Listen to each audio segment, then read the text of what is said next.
All right, so we got a lot of helpers. So helpers are JavaScript functions that you can actually add.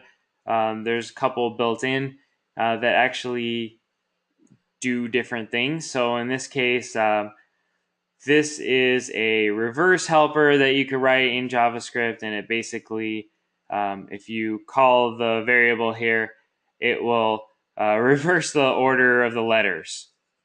I don't know, could be anything you want. So there is a concept of helpers that can be used in Panini to create custom functions. This data is actually really cool. So you can create data as a JSON or YAML, and you can inject those into each partial. And so in this case, we're doing eggs, bacon, and toast. Those are your three pieces of YAML data. And then as we call in the syntax for calling the data here is a hash for each. So it's basically, if you say hash each, it's going to iterate through these list items.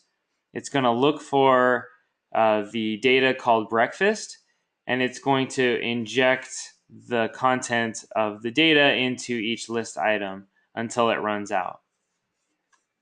So in this case, it will print an unordered list of eggs, bacon, and toast.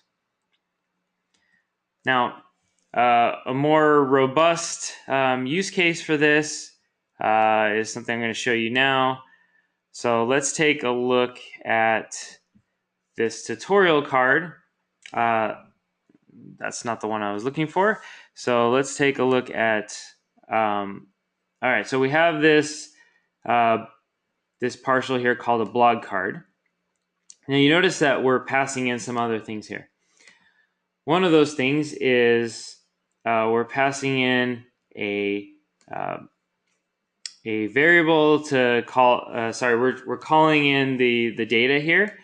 We're calling in a data for blog, and we're looking for one called posts.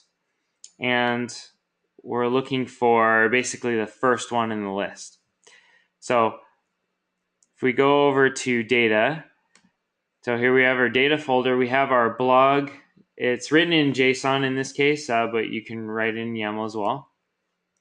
And then it's looking for the variable post, which is right there. And then it will look for the data here in the first item, which is actually 0. So if we jump back to this page, we can see that we're using number 1, number 2, number 3, number 4, number 5. So what that's actually doing is going through and finding number 1, number 2, number 3, number 4, number 5, and then it's injecting this content into the right location.